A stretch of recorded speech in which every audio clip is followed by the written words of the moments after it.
We're four friends who live across the globe and share a love of Bon Appétit's YouTube channel. So we came together to bring you our thoughts on what BA serves up. And try our hands at recreating their dishes. Welcome to Pod Appétit. Hi, I'm Amanda. I'm Justine. I'm LJ. And it's me, Meg. Yay! Yay! We're back for another episode. Whoop whoop. And what a couple of weeks it's been for us. Does anyone want to get started on what they've been up to? Or shall I start by talking about my epic issues with food? Epic issues. It's a tale of highs and lows, guys, because first I've discovered my new favourite restaurant in my local neighbourhood. It's a restaurant that just does a seasonal set menu that changes every week. So it's a set menu of 7, like a tasting menu of like 7 courses and an optional wine pairing.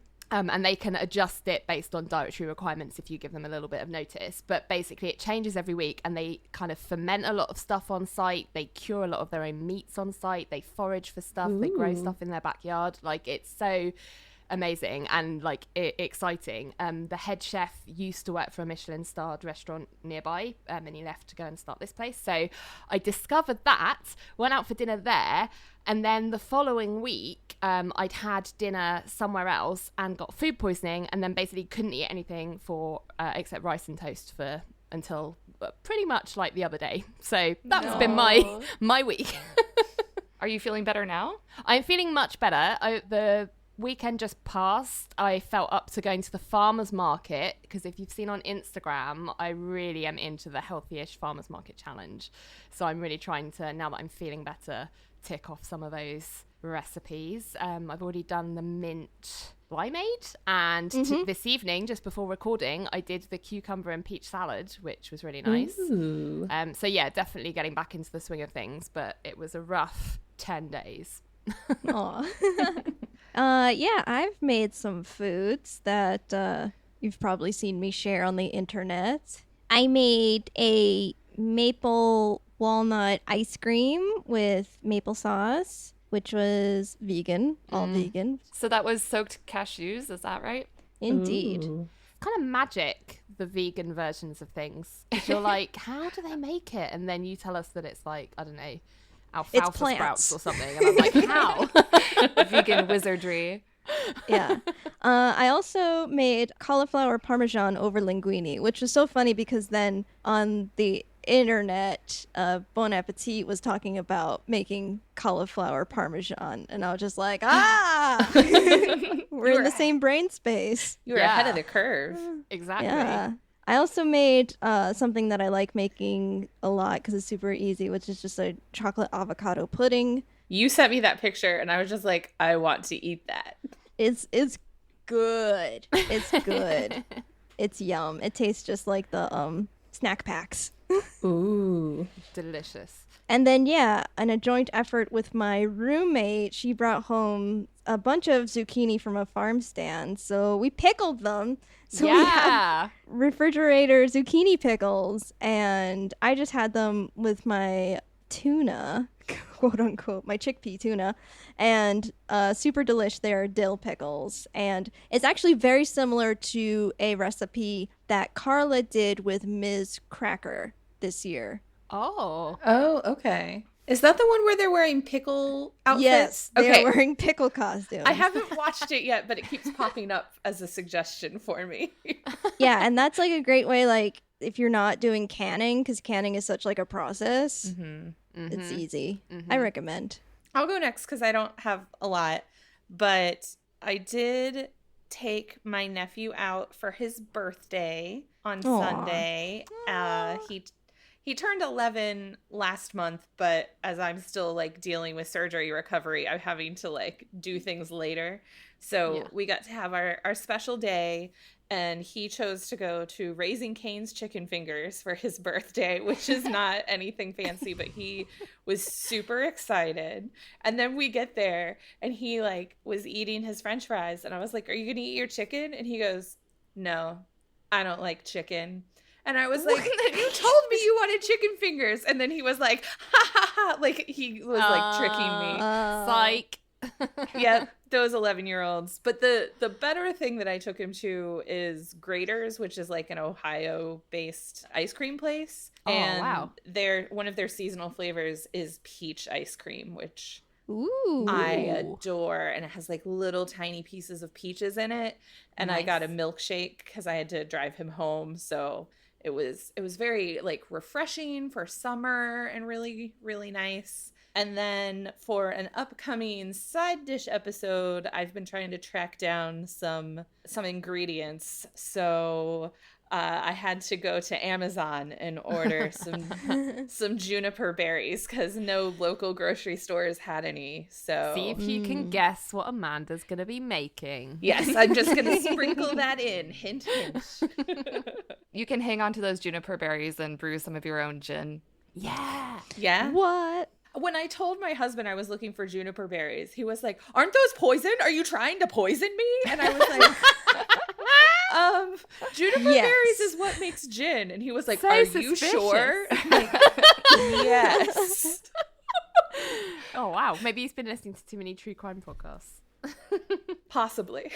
So I did deliver on my semi-promise to make Claire's cherry biscuit cobbler. Oh, yeah. How did the pizza go? Yeah, using my brand new cherry pitter. Yeah. I believe I have the same one Claire used, and I thought it was kind of funny that immediately upon using it in the video, the pit got stuck, and she was like, "Oh, well, it doesn't work all the time." And confirmed, sometimes the pit would be too large on one end to go through the device, so you kind of had to push it out the way it came. And I also was like really careful to make sure every pit came out, because sometimes it would look like the pit was punched out, but it was really just some of the flesh.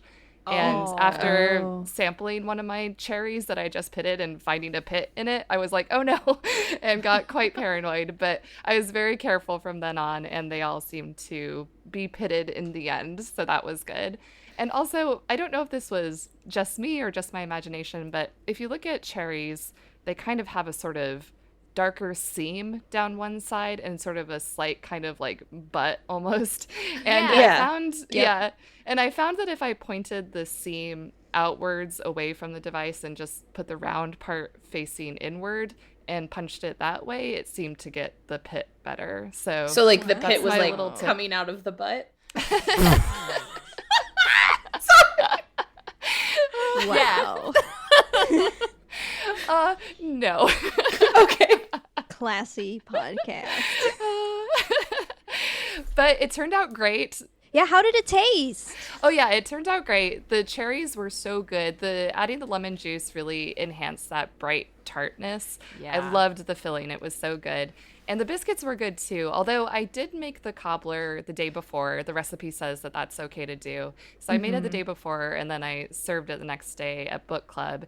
And it was still great, but I think if I were to make it again, I would eat it right away, because there wasn't really a way for me to warm it up before serving. And I think it would have been a lot nicer, warm. And I think the biscuits probably would have been softer day of. But I would definitely make it again. I loved it personally. Oh, and I served it with whipped cream instead of ice cream. Yeah. Nice. That sounds absolutely delicious. Did you see that we had a listener write in with a new cherry pitting technique? Oh, we did. Yeah. Sunni from Book of Lies said, take a pencil with the eraser removed on like that side, poke it through. Yeah, genius. Try that with a wine bottle, I guess. Yeah. Not a plastic bottle. No. Okay, so on the menu for this episode, we have a feast for the ears. We've got Claire making angel food cake. We've got Michael Shannon trying to keep up with a professional chef in a back-to-back chef episode. We have Andy with his new series, Andy Learns How to Cook Sichuan Food. The A Test Kitchen answers 19 common burger questions. Then we have the double bill of Brad and Claire Make Doughnuts Part 2, The Disaster, and Part 3, Redemption. Spoiler alert, what's going to be our faves of this episode. And then we've got Molly Makes Strawberry Shortcake and Gaby Makes Empanadas to round things off. Wow. So let's start with Claire making some angel food cake. Angel food cake is one of those recipes that I've been meaning to make because I love angel food cake, but I've actually never ever made a meringue before, and that's obviously key to making angel food cake. And I also don't have a tube pan, but as you've seen through my short journey of this podcast, I've already bought quite a few kitchen utensils and equipment, so tube pan maybe next on the list. Good old Amazon. Yeah, but I really like that Claire suggested getting an aluminum tube pan without the nonstick coating, because I had one with the nonstick coating in my Amazon cart, and I was like, oh, thanks for the hot tip, Claire. I randomly accidentally found a tube pan in the basement yesterday when I was switching over some laundry, and I like looked in a different part of the basement, and I was like, hey, that's a tube. Hey! Because it had like the little feet for when you put it upside down. Mm-hmm. Oh, wow. I was so curious when she said don't use a non-stick one. I was like, how the hell is it coming out? But obviously you cut very carefully around as she showed us, and it seemed to kind of plop right out. But I don't know if that's one of those things that you have to be like a professional chef to do, or whether us doing it at home will leave like half the cake in the pan. Yeah, I'm not quite fond of... Well, I don't know. She's like, I'm going to rescue the angel food cake, except you need a specialty pan for it. I'm like, not happening for me. It's not. Did anybody else eat a ton of angel food cake in the 90s the way that Claire was talking about?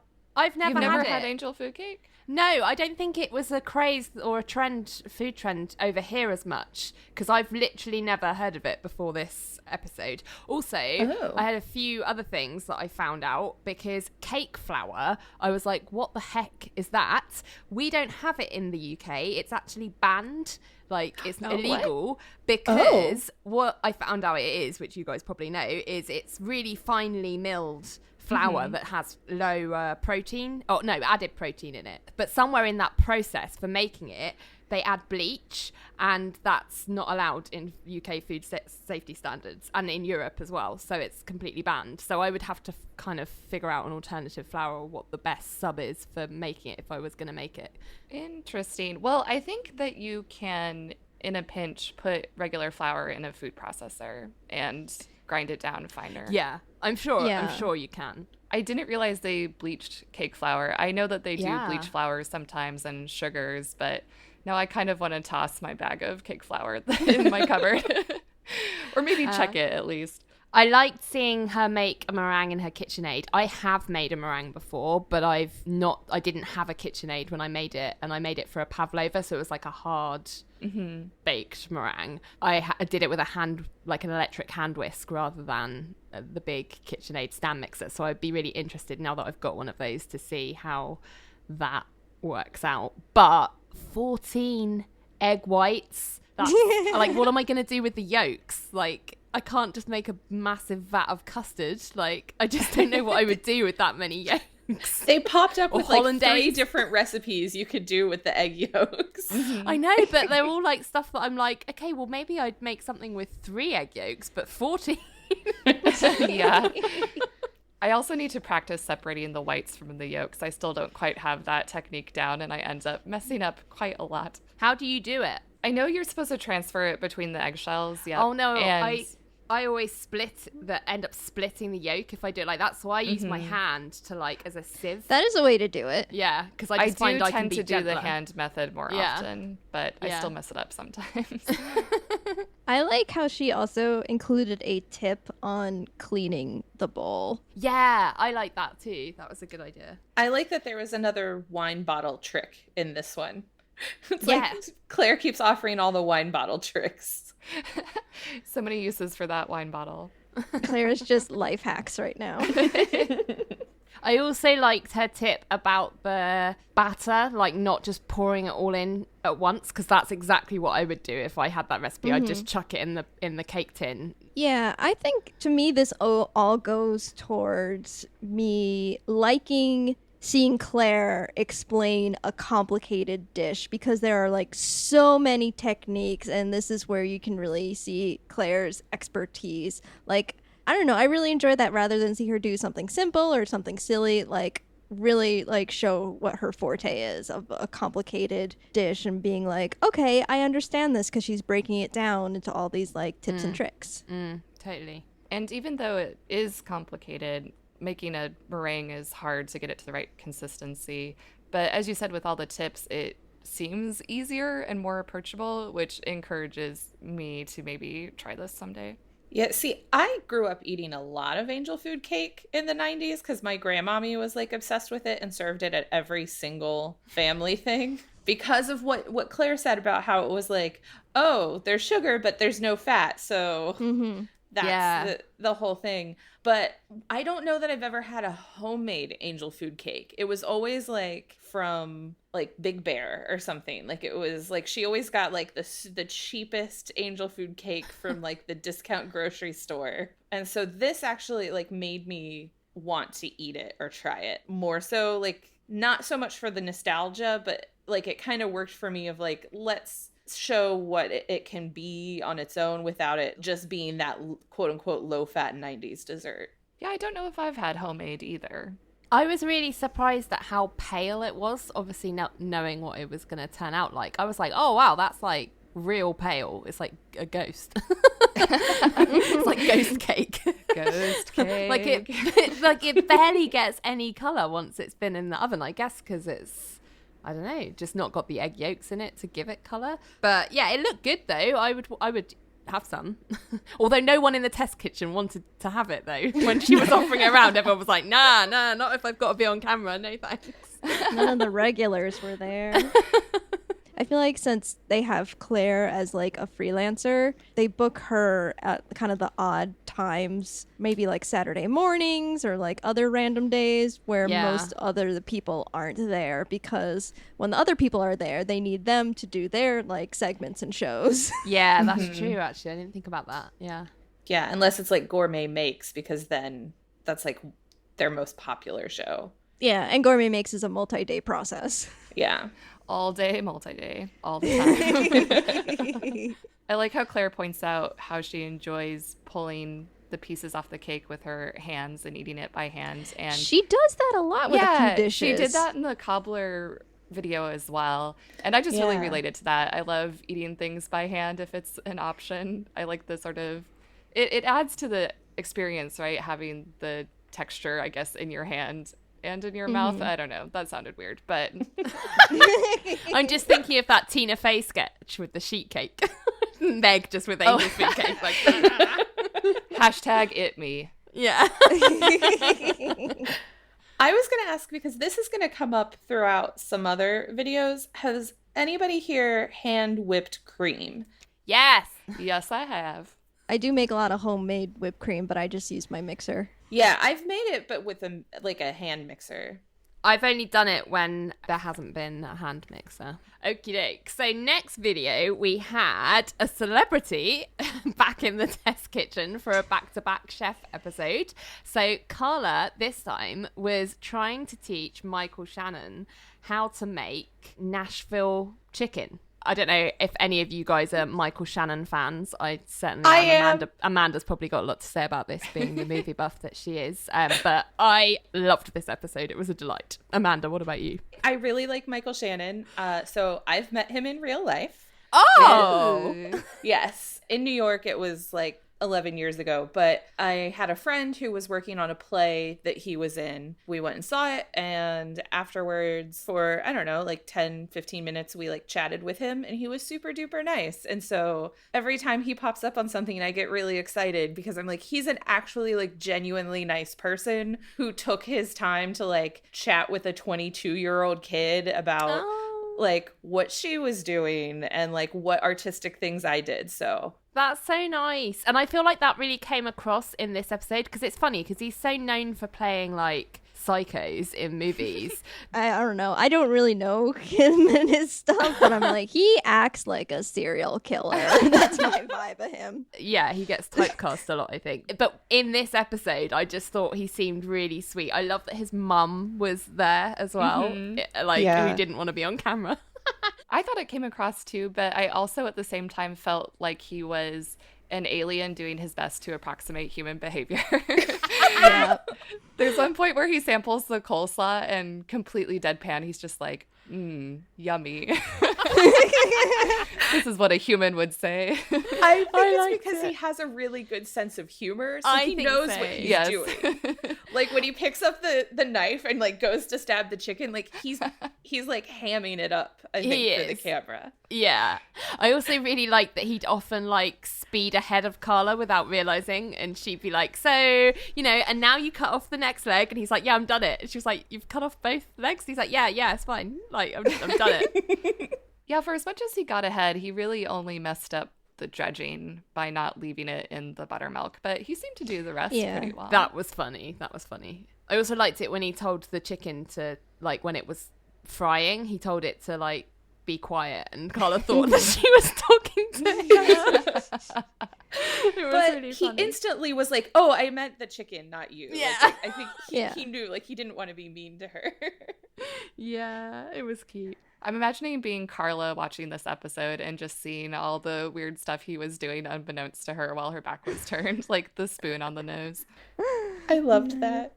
Do you guys like Back to Back Chef? I do. I haven't watched all of them. I've only watched, like, I say probably the ones that they've done this year, especially when it's a celebrity that I am more familiar with. I really like seeing them in a different environment, and Carla's always so patient. I've watched every single back-to-back now because that's I couldn't like watch this one until I'd watched every other one because my brain is broken. This is probably one of like my two favorite back-to-back episodes. Really? Whoa. Yeah. I like this one and the Ms. Cracker one. Texting with Justine about this, it started out as like celebrity chefs coming in and having like normal, like everyday people trying to keep up with them, and it was like sort of like making fun of these people not being able to cook. It was super awkward. Yeah. Aww. So I liked when they changed it to Carla, and she's like very patient, like you said. There's only been one that I've watched where it seemed like she was getting annoyed with the person but was like trying to keep it together. Which one was Which that? one was that? Yeah, which one? Shangela. Oh, I like the one with Anthony. Me too. That's a good one. That's also I mean, I think their chemistry was really well. I think it's got to help that it's not just somebody there on like their press junket, because they are there to promote whatever their project is. Yeah. So I think like they have to have like a good rapport with Carla. I guess for me, I kind of felt like she and Michael Shannon were like sort of getting that, because he seemed to kind of open up and like talk about his mom cooking and talk about like his grandma having the diner in Kentucky. I mean, this might just be because I'm super biased and I'm a huge fan, but I was like, I want to hear more about like his grandma, you know, having this like little truck stop diner kind of place. And I thought it like worked really well with like the kind of recipe they were making and everything too. Yeah. And plus, I didn't get the vibe that he was promoting anything hugely. Like, I know he was on Broadway, but that's only really relevant if you happen to be in New York. I felt like it was more that he was in New York, so it made sense to, like, schedule him in to, like, do it. But it felt less like a PR activity. Yeah. He also was really good at the cracking the eggs. Yeah, he was great. I was very impressed by that. I can't do that. Because I liked how he kept bringing in, like, parts of cooking and tying it back in to acting, because that's like what he does. And so like how he was connecting like the processes of the two different art forms. Yeah, like you said, you just got to be fearless. I have to say, with the recipe though, I didn't understand the point of the bread. That was my only note. I was like, just give me the chicken. The bread is useless to me. It's just getting in the way of me eating that chicken. She kind of said that, but I think it's because it's a hot, spicy chicken. It's just to be like this the vehicle palate. Just like if your mouth's on fire, eat bread. Interesting. But it also had the slaw too, so yeah, I'd rather eat that. So the next video was a new series for Andy. They're all, I take it, him learning different regional cuisines, but this one is him learning how to cook Sichuan food. Wow. So new series. The graphics are very professionally laid out. Like, even in the, 13-second intro, you have the whole premise of the show just from, the visuals alone. It's very cool. But yeah, I love that it sets up the show. We've got our base standards for all of the episodes that come, where he walks over the ingredients, the equipment, the kitchen setup. I mean, that's just, in the very first beginning of the episode. It's just like, very bam. efficient. I love it. I think we will definitely know what to expect going forward. I really enjoy the concept of just exploring regional foods. And as Chris and Andy were talking in the end, it's all about being open-minded and sort of going in cold and discovering and learning along the way and getting a new perspective and really learning from other chefs and their expertise and their repertoire. So I love the concept. I also really enjoyed this episode. I wanted to know your general thoughts on Chinese food. I would say I love Chinese food, but I honestly don't know if I've had authentic Chinese food. I think I can only really safely say I love this American version of Chinese food that I have everywhere, you know?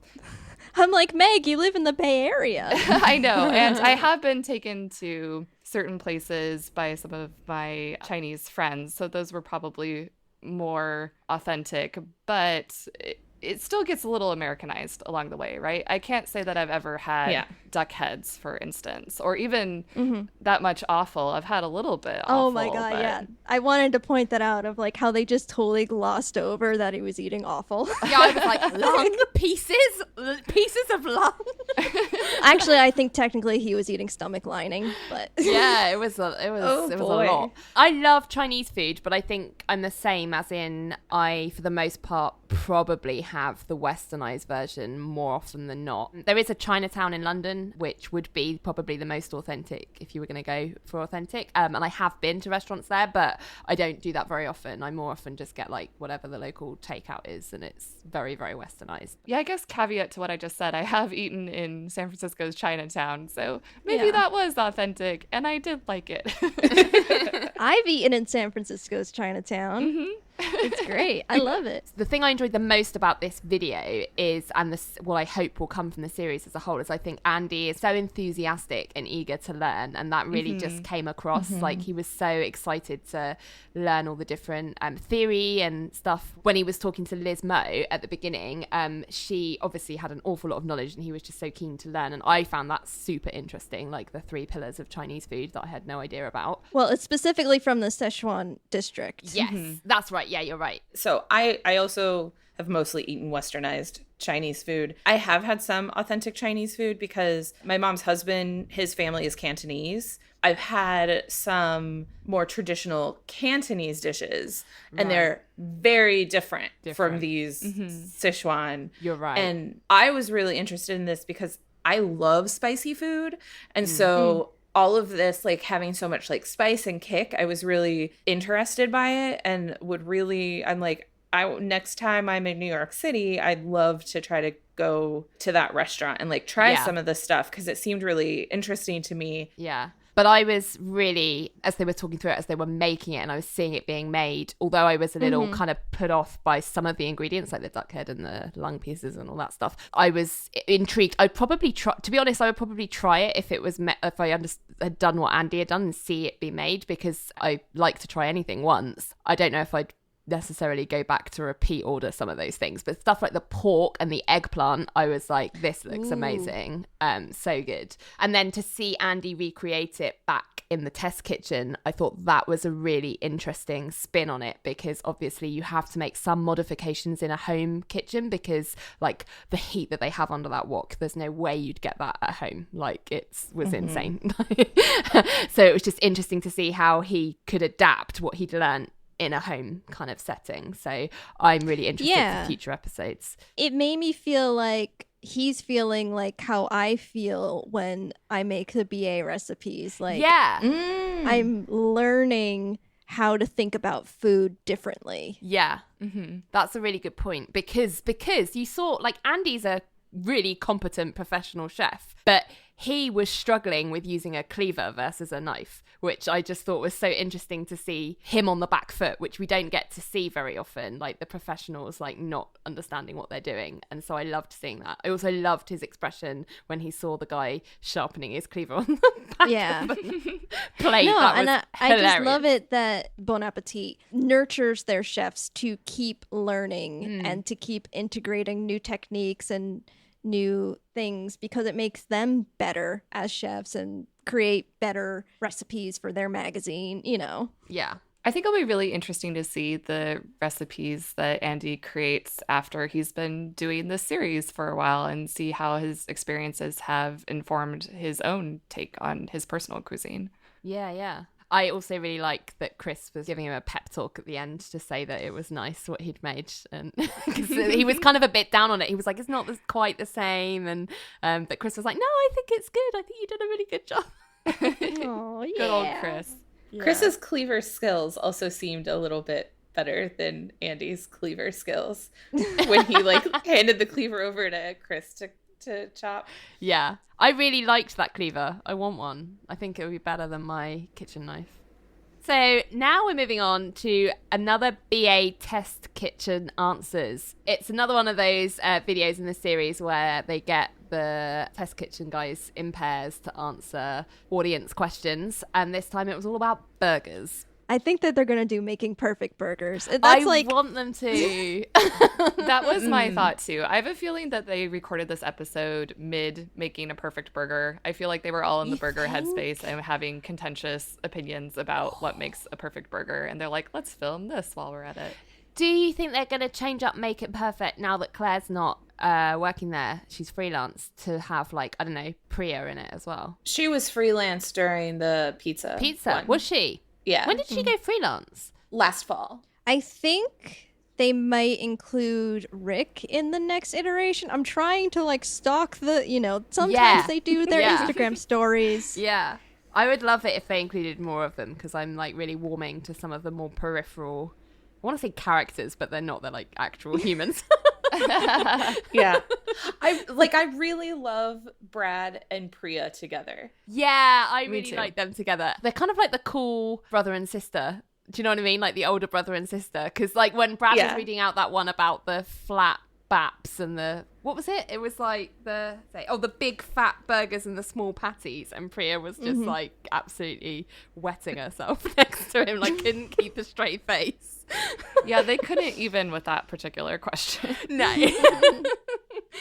Speaking to the pairings that we don't see as often, that's what I liked most about this video. Yes. It was really interesting to see the cast sort of shaken up and bouncing different personalities off of each other. Something I found really interesting is that most of the partners seem to agree with one another, and they seem to sort of agree mostly with whoever spoke first. So I was wondering how different would this video be with different pairings? Like, they really seem to be feeding off of one another's energy. Yeah. And I quite enjoyed it, especially, I don't know, I think maybe Andy and Carla were my favorite pair. Yeah. Ooh, I was really interested in what Carla had to say in this topic, because obviously she opened Shake Shack and ran Shake Shack. So I was just like, I will take all of your advice about burgers. Well, I also don't think that there are going to be many differing opinions on making a burger. Mm-hmm. Well, they had some controversial opinions about what they put in it, I think. Was it Carla who just their said... toppings. Yeah, the condiments. But they also agreed that that's a personal choice. It's a very personal choice. I think that was just Chris's nice way of saying, I'm not going to argue with you, Gaby. I felt like the overall theme was burgers, for the most part, are choose your own adventure. Yeah.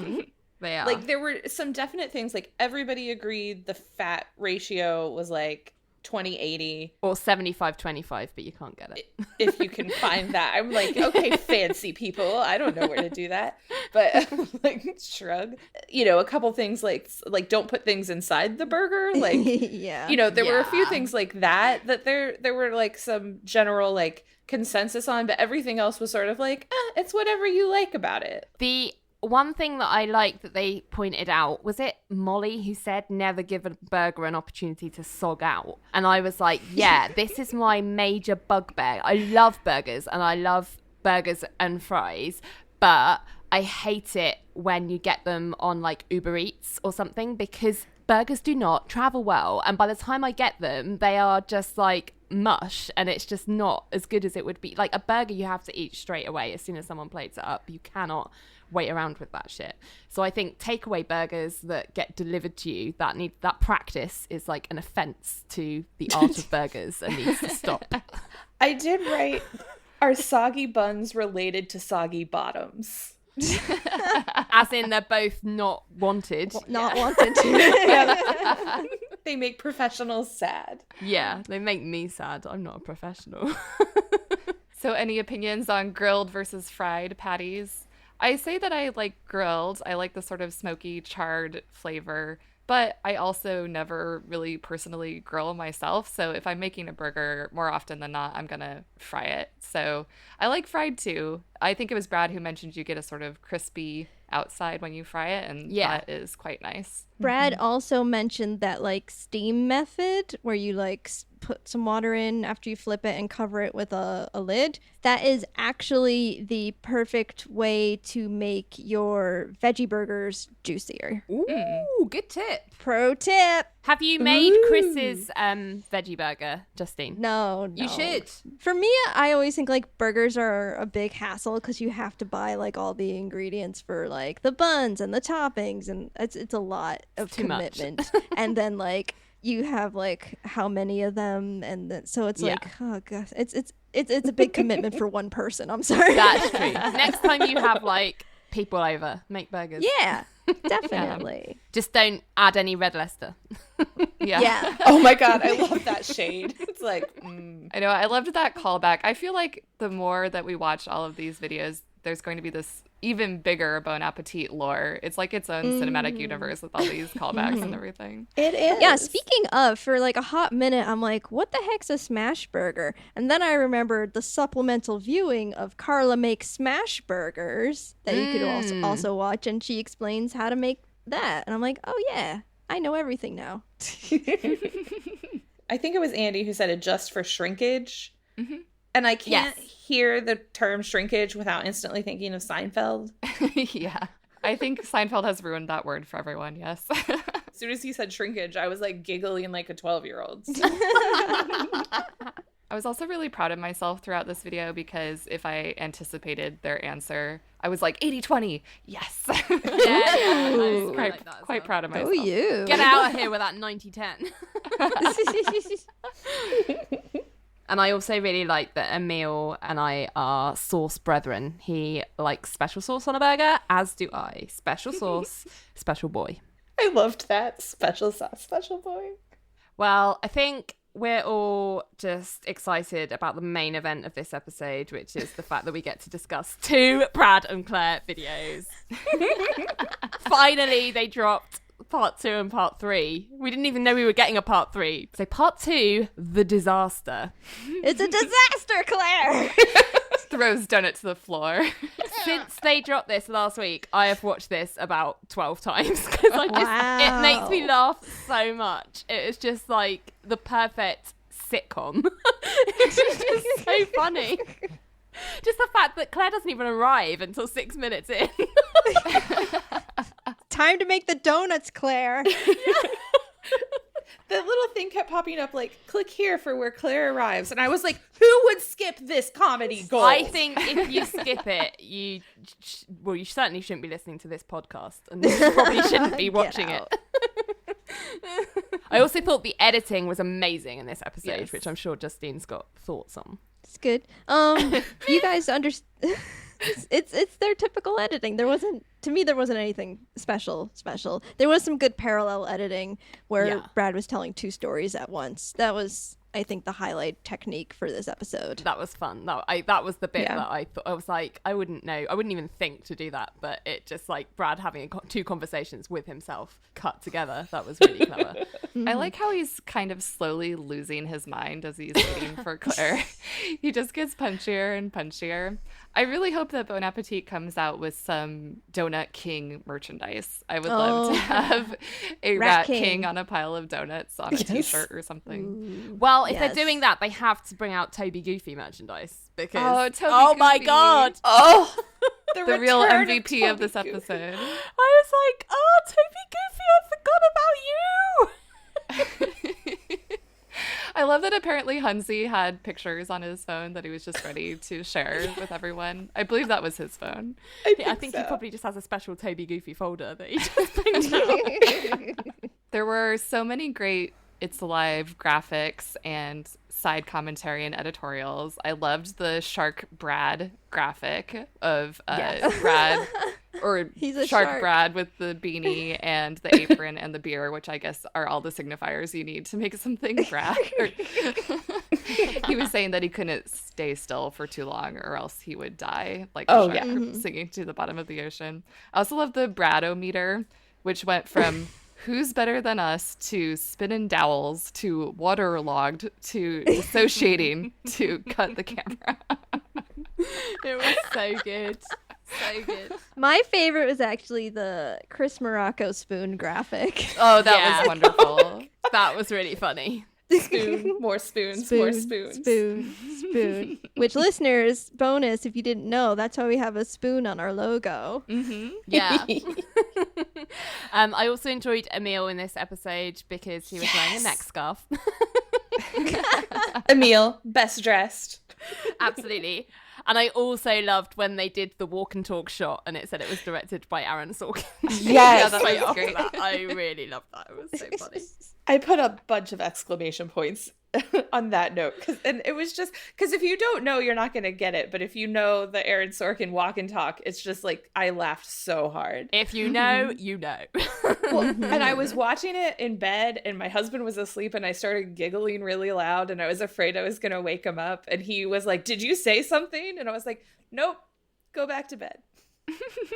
So I guess this was the height of the Gourmet Makes Starburst drama. And so we get a lot of poor, overproofed Claire, as Brad called her. I just loved how sort Having of... a breakdown. Yeah.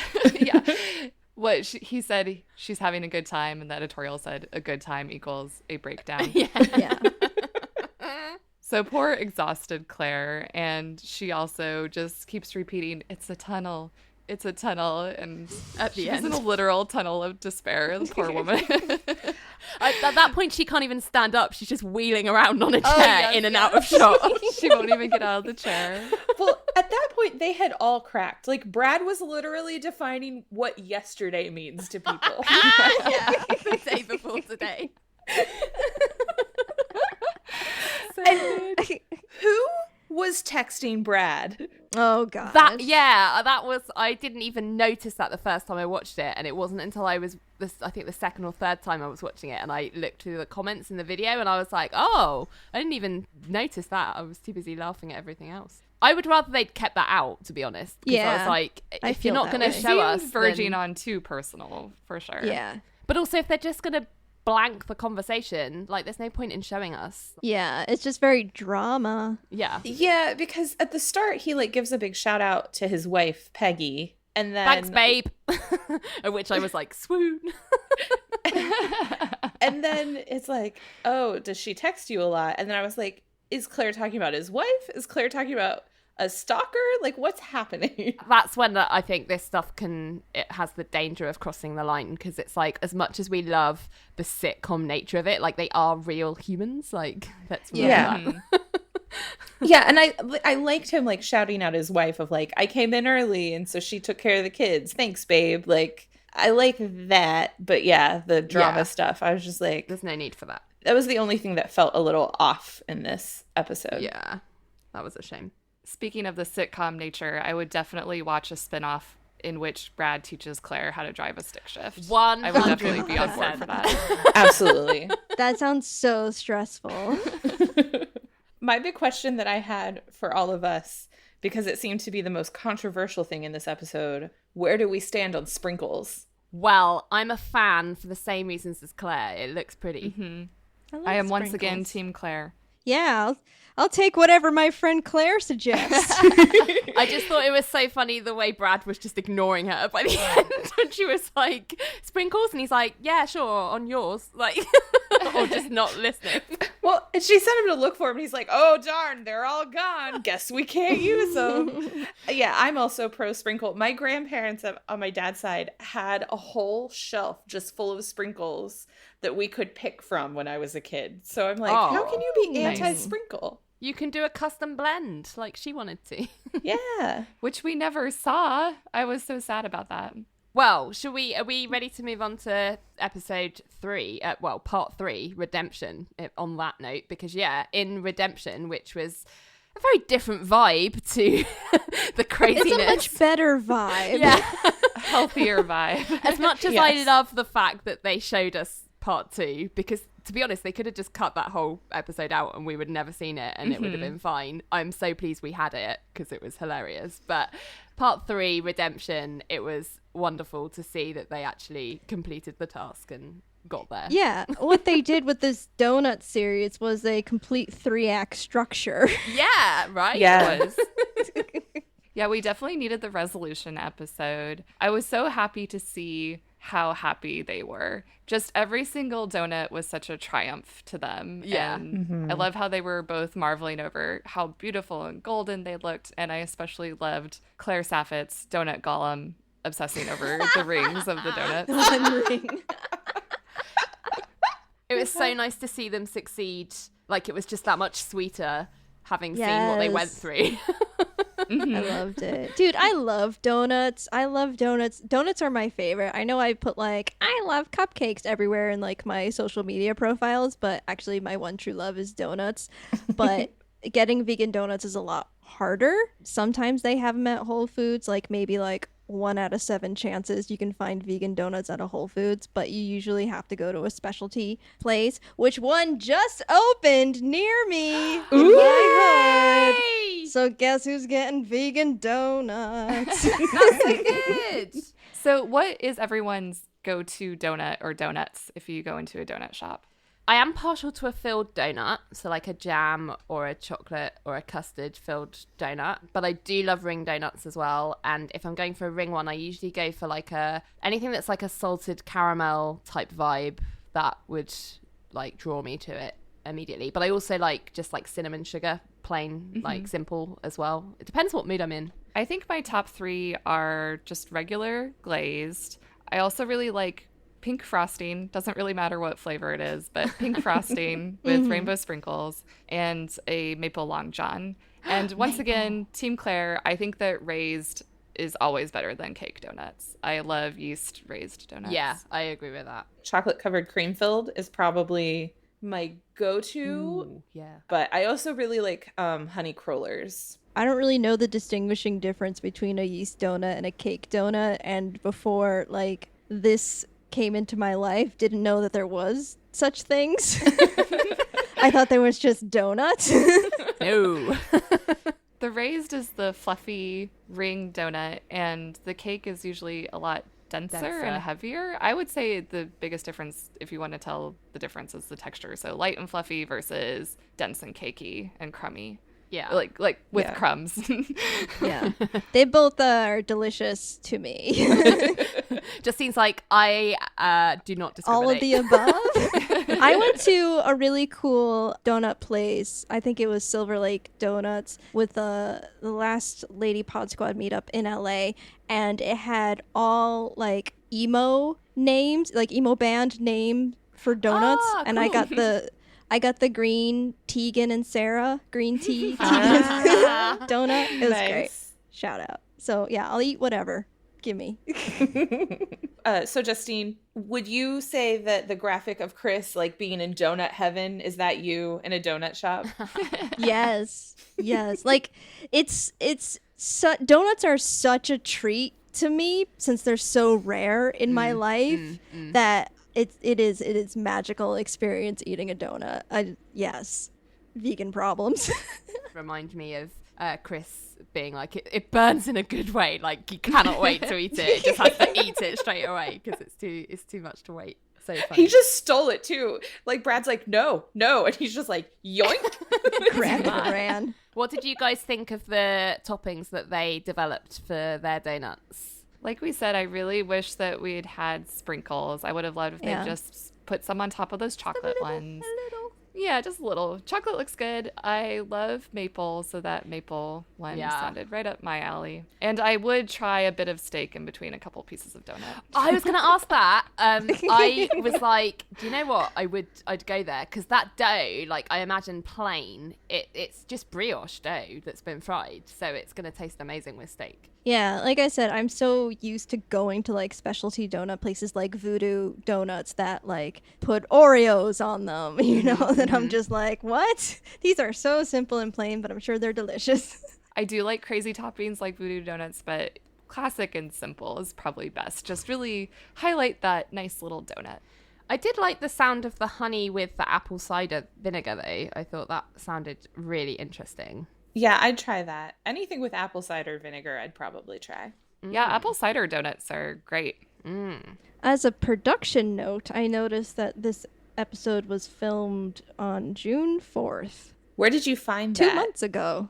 On Claire's cell phone. Oh. Justine with her Hawkeye. So good. This one I just thought was like a lot of fun. There were a lot of little like tiny jokes that popped up that I enjoyed. Like the slow-mo of like Chris dancing when they mentioned him. Yeah.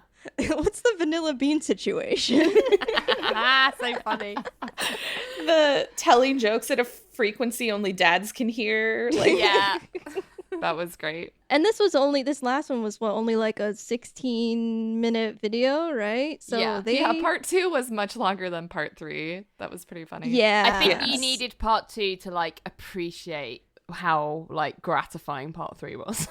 Yeah. Yeah, definitely. If it was just like, and then we make donuts, it could be like a 7-minute video. Yeah, exactly. Well, at the end of part 3, Brad's like, or one of them, I think it's Brad, he's like, yeah, they're super easy to make. And I'm just like, we know that's not true. We've just seen you all do it. We've all forgotten the first steps. Yeah. I definitely got the brother-sister vibe. Hardcore with like Brad and Claire. And then, but also simultaneously, I felt like they're like Hunzi's cooking parents. Yeah. Oh, yeah. Take a donut. Just take it with you. Isn't that cute? Every time he needed to get a flight, which seemed to be a lot, they'd be like, you've got to go. Where are you going from? Take this. The next video was a Molly one. Molly made a strawberry shortcake for us all. How did we feel? I had actually pulled this recipe a couple weeks ago from the site as possibly an option for me to make. Interesting. Because Carla had done a version of this previously in a past video, so I actually watched that first before I watched Molly's so that I could compare. From what I could tell, the real difference was in the shortcake element, so they're just different methods to that. But Carla's seemed a lot richer because she used boiled egg yolks, which is kind of glossed over in her video. She just sort of shoves them in a blender and then they're like, don't question it, just roll. I was just like, hold up, what, boiled egg yolks in it? That why? Like, I don't understand. Whereas obviously Molly didn't do that. The way she made it looked more, I would say, normal, like standard recipe for shortcake. I also like that Molly used her kind of lamination, her like cheats lamination, where you kind of cut up the dough and stack it all on top of each other and then just smush it down. Yeah, we were getting the lamination process again, like we just got with the cobbler. Exactly. I feel like this is going to happen more often the more we watch Bon Appetit, is that I'm getting deja vu more often. It was, like you said, we just saw Claire do this with the cherry biscuit cobbler recipe. Yeah. And I was trying to compare that to Claire's biscuits, and they're really almost identical, except that Molly's shortcake has heavy cream and sour cream instead of just the heavy cream. Yeah. So I feel like I'm going to have this feeling more and more as I watch more and more of their content. Yeah, but it's also, I think we are in the fruit season right now. So we've got the lamination process, we got the macerating fruit again, and then this is the second time we have some whipped cream whipping going on. Yeah. A couple weeks. This time it was a competition. Yeah, so they did that. They make it interesting and different in that. I really enjoyed that element to that video, first with the juicing and then with the whipping of the cream, just because I feel like I have a very similar personality to Molly in that regard. In that, do you shout, "You want to bet?" Yeah, exactly. I'll show you what to bet. Although I have to say, from a scientific perspective, I'm not sure on the results of that lemon test. They didn't weigh the lemons. No, they used 2 different lemons. Exactly. Like, how do you know one wasn't bigger and juicier? Like, that's not fair. Exactly. Come on, guys. Because I love scientists. I know. I was with like Chris. I prefer I have that style of juicer, and I was like, surely more's going to come out of that. So I was a bit bummed when Molly won that one. But I do think that it's easier to use regardless. Like, it's less messy. You don't have to get your elbows involved. You just squeeze it. Well, and I think Andy made a point about, like, one of them's going to have more, he said flesh, but I think basically, like, more pulp in it. And he's like, I don't want the pulp. Yeah. And it seemed like Molly's version is going to have a lot more pulp in it. Yeah. And so wouldn't that also affect how much the grams are when they're weighing You it? are correct. So yeah, I question that, but Molly definitely won the whipped cream challenge. Like, okay, that was great. I don't think she did. Oh. And here's why. I rewound it and watched it like 3 times. Oh. So when Chris is counting down, Molly starts whipping on 1 instead of go. But she did overwhip, and so if she had simply stopped a few seconds earlier, she still would have been ahead of Andy, I believe. Yeah. I think they need a rematch. Okay. I think they need to involve all of them in like a line and do like a proper match, like to the death. Not to the death, but like Hunger Games, but with whipped cream. Like Hunger Games, but with whipped cream. I'm sure like somebody from the magazine is going to come down one day and be like, are you guys supposed to be cooking food here? We suddenly seem to be ordering more cream. Like, our cream budget's gone through the roof. What are you doing? I do have to say, I think the non-cooking elements of this video were my favorite moments, because it wasn't just repetition of what we'd seen before, but also it's just fun to see the personalities. And I was actually really glad they did the juicing competition, because if you listen to my pina colada episode, another kitchen utensil that I don't have is a citrus reamer or juicer. I was like, yes, please have a competition so I know which one to get. There you go. And I did actually end up ordering Molly's OXO juicer. Although I agree with you, LJ. I do think that Chris's looked much easier to use. And like you said, you want the tool to do the work for you. Yeah, that's why I like mine. That juicer looked huge. No, mine's smaller. No, yeah, I definitely agree with you, Meg. If they had cut out the extraneous non-cooking portion, we would have been watching a video that we'd seen like two times before. Yeah. It would have been basically a mix between the cherry cobbler and the angel food cake, between like the biscuits and the maceration of the fruit. And I actually, having watched Carla's video of the exact same recipe, I actually did like the look of Carla's better. And I say that only because the shortcake looked a lot richer because she used these boiled egg yolks, but also she just used heavy cream as well and not the soured cream. But also the shape of them, she kind of made them into little, she used an ice cream scoop. They were the drop biscuits. Yeah, she used like the ice cream scoop to scoop it rather than do the squares. And I just thought that looked nicer on the plate, personally. I liked Molly's version. It looked easier, and for me it's easier to veganize, so. Fair enough. You don't need to find vegan hard-boiled eggs. No such thing. Gaby made a video again, and she's making empanadas. What do we think of this one? She's made before.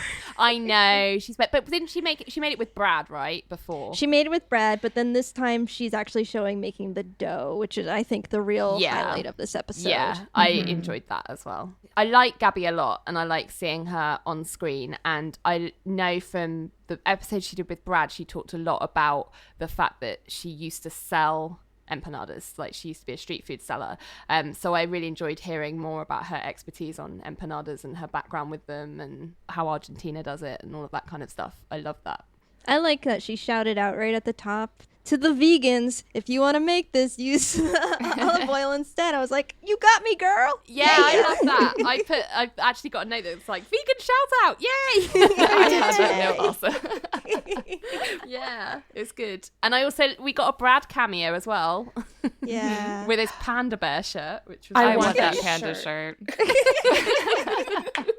I do love that we get more Gaby. She's so engaging in front of the camera. She's really charming. She's really down to earth. I feel like she's one of the people who would be most fun to learn from of the test kitchen, because she's very no nonsense, and I just think she would be very approachable for learning at her elbow in the kitchen. I watched this episode first, and then I watched the older episode of It's Alive with Brad and Gaby making the empanadas. So at first I didn't have that feeling of repetition, but I did have a feeling of that I was missing something. I feel like she went straight into making the recipe without any sort of preamble of like, here's what an empanada is. Here's how this recipe might be different from other empanada recipes. And I think in this video, they kind of had an expectation that you would have the context of the previous empanada video, which I don't always get that feeling from other videos. But that being said, it was still really enjoyable. Yeah, I agree. One thing I really liked was she pointed out the 2 different rolling pins. Yes. And she's like, everybody uses this one, but I like this one because I'm an older woman and this is better on my hands. And I feel like that's where you get why representation matters. Completely. I love that as well. I also liked her tip for putting a wet paper towel under your cutting board so it doesn't slip around. I've never heard that slip before. around all the time, and I was just like, this is genius. Why has no one told me this before? Thank you, Gaby. I used to have empanadas a lot. Like I had mentioned in the previous episode, I lived in a Filipino household for a while, so I had that style, which were a lot of the sweeter variety. But when she had talked about, oh, you can put any sort of filling in this, I'm not there yet in terms of like, I can't imagine like what I would put in it. So there's a part where I don't like that when someone says like, you can make it any way you like. I'm like, I need specific examples, please. Help me. Please. My favorite type of empanada is mushroom empanadas. Ooh. I liked that she gave the background to the ham and mozzarella and onion combo. Because that seemed a little odd to me, just flavor combo wise. And I was like, okay. But then she explains it's a popular pizza topping in Buenos Aires. So that was interesting to learn. But she also really emphasized the oregano in the pizza, but then didn't seem to talk about oregano in the empanadas. So I wondered if that was one of the ingredients. I thought she added it to the onions when she was cooking the onions. I could be wrong, but that was my impression. That would make sense. But I could watch Gaby like crimp an empanada all day. Like her technique for twisting the dough was so beautiful. Yeah, so good. And it just reminded me of like the contrast between when she did it with Brad, and Brad was like, I don't know, it was like a giant man's hands, like trying to do this delicate crimping, and he just couldn't do it. So he was just like, well, I'll just press it with a fork. And like you saw the both of them different styles on the platter ready to go in the oven, and it was like Gaby's were beautiful and lovely, and Brad's just looked like a 5-year-old made them. It was really fun. The end result was beautiful too, with the puffy golden brown dough. I would absolutely eat those. I like that they showed how she showed to fry them in this episode rather than bake them in the Brad It's Alive episode. I've never had an empanada, but now I want to try one. Ooh, yeah. Delicious. They are fried delicious. dough. You can't go wrong with that. No. I also really liked how she said Bon Appétit at the end, like Brad signs off his video. So I was like, oh, she's learned that from Brad. That was cute. This episode had an instance of, I think, that sort of YouTube audience interaction and the creators being aware of the audience, because there's that moment where there was a sort of editorial aside that said, full disclosure, we had a second dough and Chris was not in the same conversation for 2 hours. I feel like they were anticipating the YouTube comments and just trying to get out ahead of it. Like, okay, we know you guys are going to notice that Chris is still sitting there in the background talking to someone. I love when we promise. I know they had mentioned maybe a lot earlier in their videos, not a lot earlier, a couple months ago, where they are kind of hesitant on using swap outs, but will do it and have been doing it to, speed along this filmmaking process. But in that way, they do like to point out that they do swap outs. Yeah. I know Brad in particular in earlier videos has said that he does not like swaps. It's going back to that transparency that we see throughout the channel of showing the mistakes and just showing the whole process. Yeah. Yeah. And if they did that all the time, we wouldn't get things like Make Donuts Part 2. Right. I feel like they've been deep frying a lot of things lately, which as a home cook, that turns me off to being like, I don't know if I can do that sort of thing. I have deep fried stuff before, but the thing that it's not that I worry that I can't do it. It's the amount of oil that it uses. Expensive. It's expensive. It's the expense of it. I'm like, I don't want to have to use a whole bottle of oil just to cook this one dumpling or whatever it is I'm making. I think it's because it's fair season. Fair season. Explain to me fair season as a non-American. Okay, so maybe that's a US thing. Sorry. So like fair season, like the Ohio State Fair just finished up. You have a lot of like state fairs and county fairs. Yeah. It's sort of that time of year where people are making a lot of things like that or eating a lot of things like that, at least like here in the US. Yeah. We have the same like the same stuff happens over here. I've never heard anyone describe it as fair season, but it makes sense. I don't know. We have a deep fryer that I've never used, but Jeremy likes. So yeah, we used to have one when I was a kid, and my parents just use it to make one thing, and that was like chicken and beef taquitos. Yeah, I think it's the sort of thing that you get given as like a wedding present, and then you never use. That's what I got. See, also my fondue set. Yeah. Maybe I'll use it at some point for a side dish. You should. Episode. This is our opportunity to use all of those ridiculous things that people buy you. As we do every episode of Pod Appétit, let's talk about which was our favourite video and which video we would most likely make a recipe from this time. My favorite video was the sour donuts part 2 disaster. Like, I'm not saying like I want them to constantly fail or anything like that, but I laughed so much in that episode.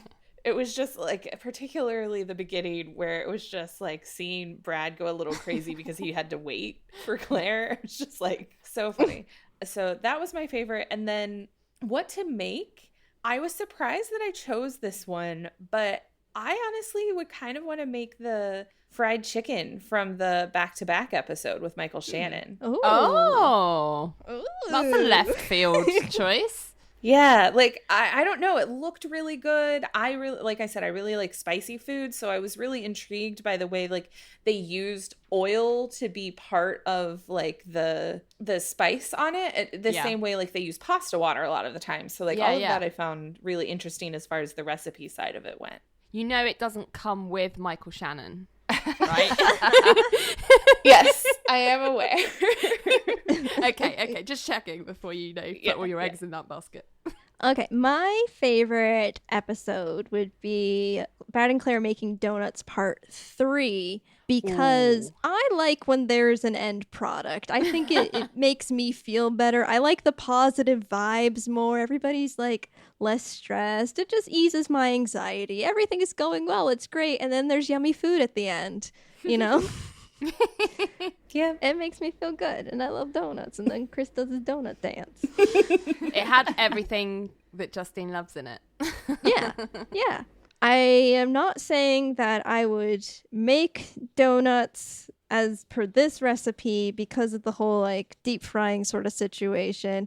Maybe someday I will venture to bake cake donuts. Ooh. I feel like that would be a logical step for me. That's not something I've ever done. It seems scary, but maybe someday. So out of this selection of menu, I'd already said before that, the strawberry shortcake I'd pulled as something interesting and, it's something from my childhood. And I think that I could definitely make the strawberry shortcake that Molly makes. Cool. I'm going to jump on the sour donuts train. I think I have to agree with Amanda. Yeah, a delicious train. I am also going Does it go through a tunnel? Oh gosh. And it's got like a donut around the tunnel. A donut tunnel, yes. The donut train's going through the donut tunnel. I'm just really hungry. Oh my goodness. Sorry. But yes, exemplary of that donut silliness, I have to also go with part 2 because of things like the Donut King, and we just have quintessential Brad being his brattiness, so I loved part 2. I don't know if there's a high chance that I will make any of the recipes in this batch, but of them, I think the angel food cake most appeals to me just because I love angel food cake. And like I said before, I haven't made a meringue ever. So I think this would be a good challenge for me to tackle. I am the same as all of you on the donut train. I can't have that train pull away from the station without me on it. Come aboard, LJ. I'm going to be like the driver. Choo choo. You're the conductor on the donut train. That's it, conductor. Driver. I want you to just be a train driver now. Yeah, me too. As long as I can eat donuts. So, but I'm going for part 2 because, as I've mentioned, I watched it like over and over again. I loved seeing the struggle. I know it had a different energy, and I'm pleased that part 3 happened, but I just think part 3 wouldn't have happened if part 2 hadn't have happened. So that's why part 2 is my fave. And as far as recipes goes, it's a funny selection on the menu this episode because I wouldn't say there's a lot of like entrees there, and normally I would gravitate towards the entree selection because I tend to make more savoury things than sweet things. However, I don't want to choose empanadas only because I'm not about that deep fry life, as discussed. I would bake them, but that wasn't this recipe. So I think I'm going to go for angel food cake just because I've never had it and it doesn't look too I've made a meringue before, so that doesn't scare me, and I've got a KitchenAid stand mixer, so that would be easy. I just need to do something with those leftover egg yolks. You could hard boil them and then make Carla's shortcake. Oh, snap! There you go. You are a genius, Meg, and don't let anyone tell you different. Although I don't know how you would hard boil just a yolk outside of the egg. Yeah. Yeah. Oh my god, you put them in all, you know that like egg tube thing? Just stick them all in there. They are disgusting. No, I don't like those. Watch a Meal's every way to or almost every way to cook an egg to see that bizarre egg tube thing. I like eggs, but no. So, should we do some shout outs? We've had lots of shout outs. Mm-hmm. Things have been blowing up with us. We've had some exciting stuff happen since we last recorded because Meg was a interviewee for a Daily Beast article, and then we got tweeted by the VP of video for Condé Nast. So we're like, what? Amazing. Yeah. It was amazing. I think we've got lots What is even happening? Well, yeah, we were just delighted but confused. So, yeah, if we have any new listeners that joined from that, hello, and I hope you're enjoying the show. But in terms of people who've got in contact with us, Offscreen Babble Podcast asked us if we were going to cover Michael Shannon cooking chicken, and I believe we've done that well in this episode. That's for you, Offscreen Babble. And for me and LJ. We also had listeners get in touch because they've been making some dishes. So every weekend we ask what people are making. Ryan Lamb on Twitter said that he had a crack at Molly's mushroom carbonara. He said that the cheese didn't curdle this time, so it was a bit better, but the sauce is a bit too watery because he didn't get the one-person portion to 100%. I know those feels, Ryan, but good job. I know. I think, points for trying. We've also had some comments from Mary again, our number one fan, who is Meg's mom. Hi, Mom. I love when Mary tells us what she's making. She's been busy prepping for a hot dog competition, I understand. Meg, is that correct? That's right. But it's not a hot dog eating competition. I would love to see my mom compete in a hot dog eating competition. I didn't mean that. She's entering one of her many competitions that if you've listened to our launch episode, you'd understand. Yeah, I believe it's sponsored by the bun makers. So the challenge is to make a recipe using their buns. And my mom has been developing some hot dog related recipes. And I've seen her Instagram. They look delicious. I hope she wins a prize. Yeah. Sarah told us that she was going to make herself some sliders with steak fries, which, I mean, hello, that sounds delicious. And we asked if we could come round, and she said she'd even do vegan options for Justine. So Yay. Aww. She's inclusive, So which is what we like to see. Sunni from the Book of Lies podcast told us that she picked some fresh lemon squash from the garden and sliced it thin like chips and battered it with lemon, garlic and Cajun seasoning flour and then fried them. And that sounds amazing, and like bonus points for growing it in the first place. Yeah, that sounds amazing. My stomach just growled a little bit. Like so good. Tea and Strumpets said that they made tomato sauce from all of their garden tomatoes. Their Instagram story Like, they had multiple bowls, giant bowls of tomatoes. Wow. Amazing. It sounds like they've got a job on to preserve as much as they can. I had some Lady Pod Squad shout outs to some ladies who were listening and gave us some feedback. Allison from Art History for All was enjoying LJ's Bolognese episode. She was also not on board with the milk. Thank God. She liked the soothing cooking sounds. Yeah. That's Justine's work. I mean, obviously I made it, but Justine made it sound nice.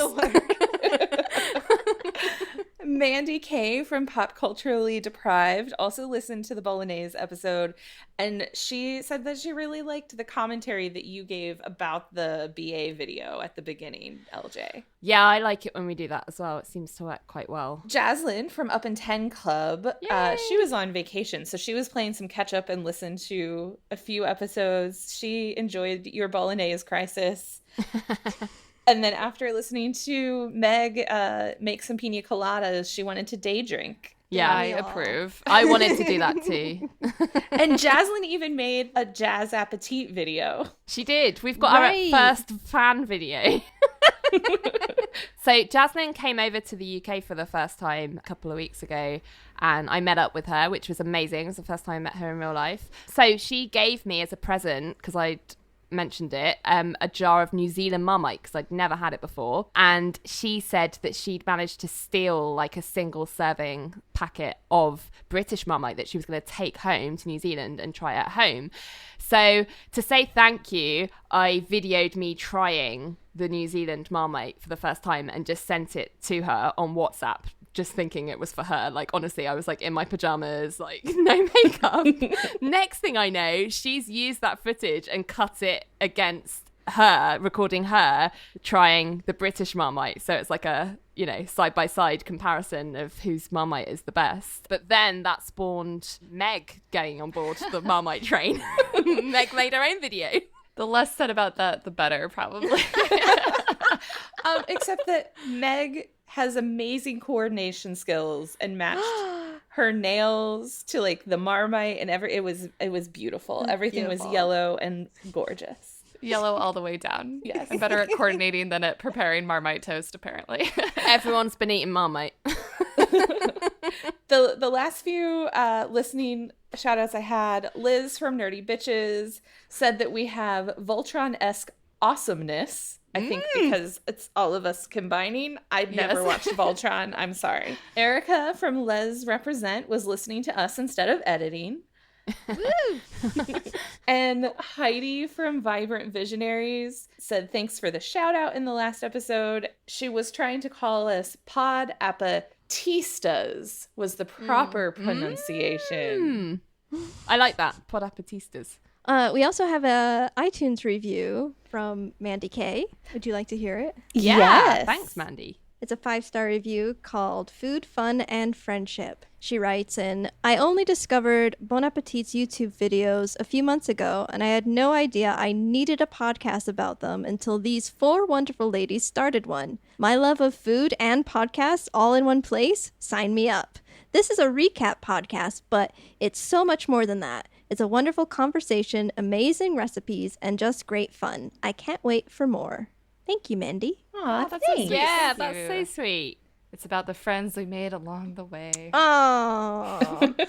That's what they say. So thanks for listening to this episode, and look out for our next one where Justine is going to be making Carla's white pesto pasta, one of her epic pesto trilogy. And making it vegan. Oh yeah, obviously.